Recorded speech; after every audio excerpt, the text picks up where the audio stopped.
চাওক, মই সন্মিলিত জনগোষ্ঠীয় ঐক্য মঞ্চৰ হৈ মনোনীত হৈ মই নিৰ্দলীয় প্ৰাৰ্থী হিচাপে মনোনয়ন দাখিল কৰিছোঁ।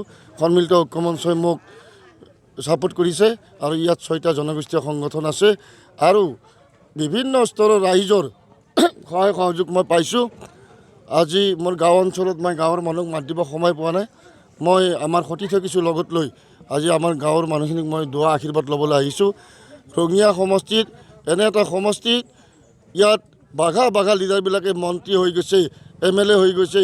ভুৱনেশ্বৰ কলিতা প্ৰয়াত স্বনামধন্য সিদ্ধিনাথ শৰ্মা ডাঙৰীয়াৰ দৰে মানুহ কেবিনেট মন্ত্ৰী হৈ গৈছে। গতিকে ৰঙিয়াৰ সমস্যা হৈ ৰ'ল। আজি ৰঙিয়াৰ এটা অঞ্চল গোৰেশ্বৰ ইতিহাসপূৰ্ণ অঞ্চল, বুৰঞ্জী প্ৰসিদ্ধ অঞ্চল। এই অঞ্চলত বা ৰঙিয়া অঞ্চলত, ৰঙিয়াৰ বিভিন্ন গাঁও অঞ্চলত এতিয়ালৈকে স্বাধীনতাৰ ৭৫ বছৰ পিছতো বিশুদ্ধ খোৱা পানীৰ ব্যৱস্থা কৰা হোৱা নাই। এতিয়ালৈকে AGP চৰকাৰৰ দিনত প্ৰথমবাৰ যেতিয়া অসম গণ পৰিষদ চৰকাৰ গঠন হৈছিল, সেই সময়তে গোৰেশ্বৰত এখন 30 বেডেড হস্পিটেল উন্মোচন কৰা হৈছিল। নামত এই ঘৰটো থাকিলে, তাত এতিয়ালৈকে পূৰ্ণ পৰ্যায়ত 30 বেডেড হস্পিটেল নহ'ল। গতিকে মই ৰাইজক কথা দিছোঁ, মই এই অঞ্চলৰ যুৱক হিচাপে, ৰঙিয়া সমষ্টিৰ স্থানীয় যুৱক হিচাপে, যে মই এই সমস্যাসমূহ অতি কম সময়ত দূৰ কৰাৰ কাৰণে চেষ্টা কৰিম। যিকোনো মূল্যৰ বিনিময়ত, যিকোনো ত্যাগৰ বিনিময়ত পুঠিমাৰী নদীৰ বানপানী সমস্যা, যি পুঠিমাৰী নদীৰ বগৰীবাৰী মাঠুৱাৰী ভাঙি বাৰে বাৰে ৰঙিয়াৰ বিভিন্ন অঞ্চল জলমগ্ন হৈ মানুহবিলাক ভীতিগ্ৰস্ত হৈ গৃহ হাৰা হয়, এই সমস্যাটো যিকোনো মূল্যৰ বিনিময়ত মই কৰাৰ কাৰণে চেষ্টা কৰিম। তুলসীবাৰী পলিষ্টাৰ মিল পুনৰুজ্জীৱিত কৰাৰ কাৰণে মই চেষ্টা কৰিম। আৰু ৰঙিয়াবাসী ৰাইজক মই আহ্বান জনাইছোঁ, ৰঙিয়াবাসী ৰাইজে এইবাৰ প্ৰমাণ কৰি দিব যে সংখ্যালঘু যুৱক এজনক ভোট দি, সকলো স্তৰৰ ৰাইজে মোক ভোট দি বিপুল ভোটত জয়ী কৰি ৰঙিয়াৰ পৰা সাম্প্ৰদায়িকতাক পুলিয়ে পোখালে উঘালি, ৰঙিয়াৰ পৰা সাম্প্ৰদায়িকতাক চিৰদিনৰ কাৰণে বিসৰ্জন দি, ৰঙিয়াত যাতে সাম্প্ৰদায়িকতাৰ স্থান নাই, ৰঙিয়া সমষ্টিৰ ৰাইজে এইবাৰ সুযোগ গ্ৰহণ কৰিব আৰু ৰঙিয়া সমষ্টিৰ ৰাইজে প্ৰমাণ কৰি দিব ইয়াত সাম্প্ৰদায়িকতাৰ স্থান নাই।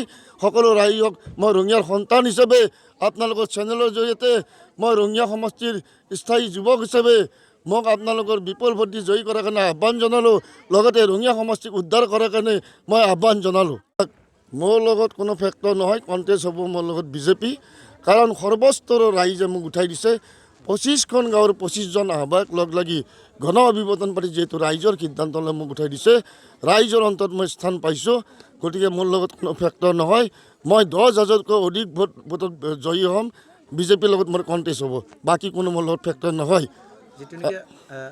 চাওক, BPFৰ এটা ছিষ্টেম আছে।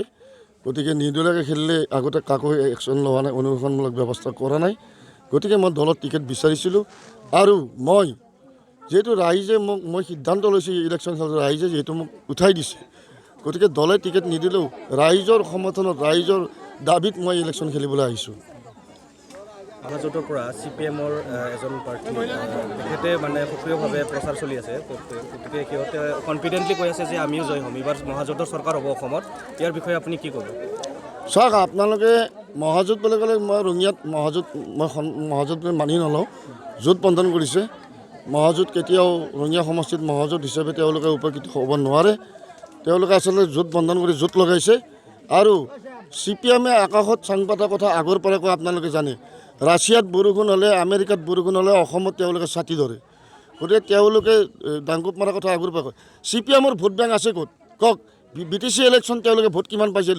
প্ৰায় ৭৮,000 ভোটৰ ভিতৰত তেওঁলোকে মাত্ৰ 1300 ভোট পাইছে। তেওঁলোকে কেনেকৈ জয় হ'ব? CPM BJP কমিউনেল দল আমি আটাইয়ে জানো। BJPয়ে সাম্প্ৰদায়িক, BJPয়ে মাদ্ৰাছা বন্ধ কৰিছে, BJPয়ে নামাজ পঢ়াৰ কাৰণে বিৰোধিতা কৰে, BJPয়ে আজান দিয়াৰ কাৰণে বিৰোধিতা কৰে। গতিকে BJP মুছলমানৰ ভোট নালাগে বুলি কয়। BJP সাম্প্ৰদায়িক, তাতকৈ কম সাম্প্ৰদায়িক নহয় CPM কমিউনিষ্ট দল। গতিকে আপোনালোকে সেই কমিউনিষ্ট দলটোক আমাৰ ৰাইজে কেতিয়াও আকলিয়াই নলয়। তেওঁলোকে যিমান জোট বন্ধন নকৰক, আজি মোৰ লগত প্ৰত্যেকটা ৰাজনৈতিক দলৰ মানুহ কম বেছি পৰিমাণে জড়িত হৈ আছে। মই জয় হ'ব লাগিলে প্ৰত্যেকটা ৰাজনৈতিক দলৰ মানুহ কম বেছি পৰিমাণে মোক জয়ী কৰাব। আজি কংগ্ৰেছৰ হাতখন CPMৰ কাঠিখনেদি কাটি দিলে, সেই কটা হাতখন ট্ৰিটমেণ্ট কৰাৰ কাৰণে বিকল্প হিচাপে মই ওলাই আহিছোঁ।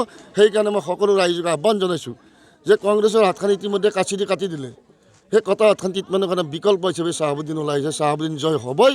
CPM একদম কমিউনিষ্ট, যিহেতু কমিউনেল দল। আপোনালোকে জানে, আপোনালোকে মোতকৈ ভালকৈ জানে, ইউটিউব চাৰ্চ কৰক, এতিয়া গম পাব। চাইনাৰ উৰ্গু প্ৰদেশত কিমান মুছলমানৰ মছজিদ ভাঙি 3.5 ওপৰত মছজিদ ভাঙি তাত ৰাজহুৱা পেচাবখানা বনাইছে, তাত ৰাজহুৱা শৌচালয় বনাইছে, তাত মহিলাবিলাকক আমাৰ আই মাতৃসকলক বোৰখা পিন্ধা আই মাতৃসকলক বেইজ্জতি কৰি অফিচাৰৰ ঘৰত থৈছে, তাত নামাজ পঢ়া দাড়ি ৰখা মানুহ দেখাবলৈ দাড়ি কাটি জেলত দিছে, কোৰাণ শ্বৰীফ থকা ঘৰ জ্বলাই দিছে। সেই একেই কমিউনিষ্ট দলৰ প্ৰাৰ্থী ভগৱান মিশ্ৰ ডাঙৰীয়া। গতিকে সেই কমিউনেল দলক কেতিয়াও ৰাইজে আকলিয়াই নলয়। মই সদায় কৈ যাম, মোৰ শেষ বিন্দু তেজ থকালৈকে, মোৰ আৱাজ থকালৈকে যে কমিউনেল দল। অসম বৰ্তমান আমি দেখিবলৈ পাইছোঁ যে সিহঁতে সক্ৰিয়ভাৱে ইলেকশ্যন প্ৰচাৰ চলাই আছে। চাওক, অসম জাতীয় পৰিষদ আপাৰ আছামত কি হৈছে সেই বিষয়ে মই খবৰ লোৱা নাই, কিন্তু ৰঙিয়াত মই বিজেপিৰ এজেণ্ট হিচাপে অসম জাতীয় পৰিষদৰ ৰাইজৰ দলত কাম কৰা পৰিলক্ষিত হৈছে। কাৰণ তেওঁলোকে একত্ৰিত হ'ব নোৱাৰে, তেওঁলোকৰ কোনো কমিটি নাই। মোৰ লগতো ৰাইজ আছে, মই নিৰ্দলীয়, মই তেওঁলোকে দল হিচাপে দাবী কৰি তেওঁলোকৰ কিমান গণভিত্তি আছে আপোনালোকেতো ঘূৰি পকি দেখিছে। গতিকে তেওঁলোকে কিয় একত্ৰিত হ'ব নোৱাৰিলে? তেওঁলোকে একত্ৰিত নহয়, তেওঁলোকে দুয়োটা দলে দুইমুৰিত থাকি ৰঙিয়াত ইলেকশ্যন অৱতীৰ্ণ হৈছে। গতিকে বিজেপিক সহায় কৰাৰ কাৰণে তেওঁলোকে আগবাঢ়িছে। সেইকাৰণে মোৰ ছবিটোৱে আপোনালোকে দেখিছে ফুটবল প্লেয়াৰ, এই গোটেইবিলাকক গ'ল দিয়াৰ কাৰণে মই বল লৈ ৰেডি, গোটেইবিলাক গ'ল দিয়াৰ কাৰণে প্ৰস্তুত, আৰু গ'ল দি ৰাইজে মোক বিপুল ভোটত জয়ী কৰি ৰঙিয়া সমষ্টি উদ্ধাৰ কৰাৰ কাৰণে চেষ্টা কৰিছে। কাৰোবাৰ লগত চৰকাৰ গঠন কৰা থাকিব নেকি? থাক, ৰঙিয়া সমষ্টিৰ স্বাৰ্থত মোৰ লগত যিহেতু কমিটি আছে, মোৰ লগত যিহেতু ষ্টেয়াৰিং কমিটি আছে, মোৰ লগত বুথ কমিটিবিলাক আছে, বিভিন্ন পৰ্যায়ৰ কমিটি আছে, এই কমিটিবিলাক ৰাইজে বনাই দিছে। এই কমিটিৰ মতামত ৰাইজৰ মতামত, এই কমিটিবিলাক লগত লৈ তেওঁলোকে যিটো সিদ্ধান্ত দিয়ে সমষ্টিৰ স্বাৰ্থত, লিখিত সিদ্ধান্ত মোক দিয়াৰ পিছত সেইমতে মই আগবাঢ়ি যাম।